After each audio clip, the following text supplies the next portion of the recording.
Hello guys, അപ്പോൾ just സഹയിലേക്ക് എല്ലാവർക്കും welcome. അപ്പോൾ ഇന്ന് ഞാൻ വന്നിരിക്കുന്ന ഒരു ഫിഷിൻ്റെ റെസിപ്പി ആയിട്ടോ. പക്ഷേ ഇത് എന്താണ്, ഇതിൻ്റെ പേരൊന്നും ഞാൻ ഇട്ടിട്ടില്ല. നമുക്ക് പോകെ നിങ്ങളൊരു പേര് കമൻറ്റിൽ പറയണേ. അപ്പോഴത്തേക്ക് ഇതൊക്കെയാണ് നമുക്ക് വേണ്ട സാധനങ്ങളെല്ലാം നമ്മുടെ വീട്ടിലുള്ള സാധനങ്ങളെ പുറത്ത് ഒന്നും വാങ്ങിക്കേണ്ട കാര്യമില്ല. സോ നമുക്ക് വേണ്ട പൊടികൾ എന്തൊക്കെയാണ്: മുളക് പൊടി, മഞ്ഞൾപ്പൊടി, കുരുമുളക് പൊടി, ഉപ്പും. സോ ഇതിനകത്തോട്ട് നമ്മളൊരു നാരങ്ങ നീര് പിഴിയുക, പിന്നെ ഇച്ചിരി വെളിച്ചെണ്ണ ഒഴിക്കുക, ഇച്ചിരി വെള്ളം കൂടെ ഒഴിച്ചാൽ ആ മീനിനകത്ത് പറ്റാനുള്ള മിക്സാകും. ഓക്കെ, സോ ആദ്യം ഇതൊന്ന് നന്നായിട്ട് എല്ലാം കൂടെ ഒന്ന് യോജിപ്പിച്ച് നന്നായിട്ട് മിക്സ് ചെയ്ത് ഉപ്പൊക്കെ നോക്കുക. ഉപ്പ് ഈ ടൈമിൽ നമുക്ക് വേണ്ട പോലെ നമ്മൾ ആഡ് ചെയ്ത് കൊടുക്കുക. പിന്നെ എരിവ് നോക്കുക, അതിനനുസരിച്ച് മുളക് പൊടി ഇടുക. അപ്പോഴത്തേക്ക് നന്നായിട്ട് ഇതാക്കിയിട്ടുണ്ട്, ഒരു തിക്കായിട്ടുള്ളൊരു മിക്സ് ആക്കിയിട്ടുണ്ട്.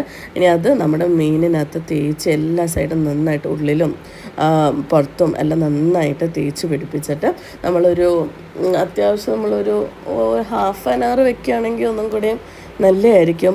അപ്പോൾ ഇത് ഞാൻ കുറച്ച് നേരം റെസ്റ്റ് ചെയ്യാൻ വെച്ചു. അത് കഴിഞ്ഞിട്ട് നമ്മളൊരു തവ എടുത്ത് തവയ്ക്കകത്തോട്ട് നമ്മൾ വെളിച്ചെണ്ണ ആഡ് ചെയ്തു.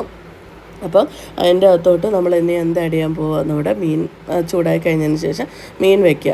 എന്നിട്ട് ഭയങ്കര പരിപാടി കേട്ടോ, പാട്ടൊക്കെ കേട്ടിട്ടാട്ടോ എനിക്ക് കുക്കിംഗ് ഒക്കെ ചെയ്യുന്നത്. എനിക്കത് പാട്ടൊക്കെ കേട്ട് കുക്ക് ചെയ്യാൻ ഭയങ്കര ഇഷ്ടമാണ്.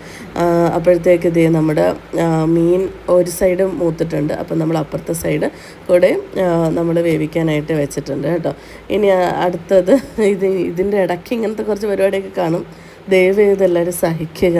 ഓക്കെ, പിന്നെ അതുകൊണ്ട് വേറൊരു പാൻ എടുക്കുക. ആ പാനിനകത്തോട്ട് നമ്മൾ പൊരിച്ച് വെച്ച മീൻ അതിനകത്തോട്ട് ആഡ് ചെയ്യുക. അപ്പോൾ അത് ഒരു കുഴിയുള്ള പാത്രം എടുക്കുന്നതായിരിക്കും കുറച്ചുകൂടെ നല്ലത്. സോ ഇതിനകത്തോട്ട് നമ്മൾ ഇഞ്ചി, തക്കാളി, പിന്നെ അടുത്ത പച്ചമുളക്, പിന്നെ ചെറിയ ഉള്ളി, പിന്നെ അതുകൊണ്ട് വെളുത്തുള്ളി, കറിവേപ്പില. സോ ഇതെല്ലാം നമ്മൾ അതിനകത്തോട്ട് നന്നായിട്ട് ബെഡ് ചെയ്യാം. അത് കഴിഞ്ഞ് നമ്മൾ ഇതിനകത്തോട്ട് നമ്മുടെ മെയിൻ സാധനമായ തേങ്ങാപ്പാൽ എന്ന് പറയുന്ന ഒരു അത്ഭുത സാധനം. എന്തിൻ്റെ കൂടെ ഒഴിച്ചാലും ടേസ്റ്റ് തന്നെ. എന്ത് വേണോ അതിനകത്ത് ഇന്ന് മാത്രമേ ഉള്ളത്, എനിക്കറിയില്ല ഗൈസ്. അപ്പോൾ നമ്മൾ തേങ്ങാപ്പാൽ ഒഴിച്ച് എന്നിട്ട് എന്ത് ചെയ്യണം, ഈ സമയത്ത് ഉപ്പ് വേണമെങ്കിൽ നമ്മളൊന്ന് ജസ്റ്റ് ഒന്ന് ഗ്രേവി നോക്കിയിട്ട് ഉപ്പിട്ട് കൊടുക്കുക. എന്നിട്ട് ഇത് അടച്ച് വെച്ച് ലോ ഫ്ലെയിമിൽ ഒരു 5 മിനിറ്റ് അല്ലെങ്കിൽ ഒരു 5-6 മിനിറ്റ് ഒന്ന് കുക്ക് ചെയ്തെടുക്കുക. അപ്പോൾ തുറക്കാൻ നേരത്തെ ചെയ്യുന്ന നോക്കിയാൽ എണ്ണയൊക്കെ തെളിഞ്ഞു വരും. അപ്പോൾ നമ്മൾ മീന് തിരിച്ചിന് അപ്പുറത്തെ സൈഡിലോട്ട് ഇടുക. ഇനി നമുക്ക് വേണമെങ്കിൽ കുറച്ച് ചില്ലി ഫ്ലേക്സും കൂടെ ഒന്ന് ആഡ് ചെയ്ത് കൊടുക്കുക. പിന്നെ നമ്മളൊരു അപ്പുറത്തെ സൈഡും ഒരു 5 മിനിറ്റ് അടച്ച് വെച്ച് വേവിക്കാം. അപ്പോഴത്തേക്ക് എന്താണെന്നറിയാമോ, എന്താ പറയുക, ഒരു പ്രത്യേക ടേസ്റ്റ് ആയിരിക്കും. പക്ഷേ ഇതിലൂടെ മാങ്ങയും കൂടി കിട്ടുകയാണെങ്കിൽ അടിപൊളി. ഇപ്പോൾ സീസൺ അല്ലാത്തതുകൊണ്ട് എനിക്ക് മാങ്ങ കിട്ടിയില്ല ഗൈസ്. സോ നമ്മളതുകൊണ്ടാണ് തക്കാളി വെച്ച് അഡ്ജസ്റ്റ് ചെയ്തത്. തുറക്കുമ്പോൾ തന്നെ മണമെന്നറിയാവുക, ഒരു ആ മീൻ എന്ന് പറയുമ്പോൾ ആ തേങ്ങാപ്പാലിൽ കിടന്നിട്ടല്ലേ ഈ വേകുന്നത്. പിന്നെ ഈ വെളുത്തുള്ളി, ഇഞ്ചി എല്ലാത്തിൻ്റെയും ഫ്ലേവറും ഈ മീനകത്തോട്ടങ്ങ് പിടിക്കും. പൊള്ളി സാധനം. ഇത് വെറുതെ ഇരുന്ന് കഴിക്കാൻ തന്നെ നമുക്ക് എന്താ പറയുക, അത്രയ്ക്ക് മൈൻഡ് സെറ്റ്, ചൂടോടെ കഴിക്കുക.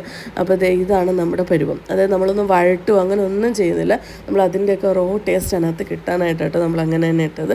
സോ നമ്മളിങ്ങനെ എടുക്കുന്നത് പൂ പോലെ ഇരിക്കും. എന്ന് വെച്ചാൽ തേങ്ങാപ്പാൽ ഇത്രയും നേരം കിടന്ന് കുളിച്ച ആളല്ലേ. സോ അത്രയ്ക്കും നല്ല അടിപൊളി. എന്ത് പറയണമെന്ന് എനിക്ക് എൻ്റെ വാക്കുകൾ കിട്ടുന്നില്ല. അപ്പോൾ ഇത്രയുള്ള ഗൈസ്, ബൈ.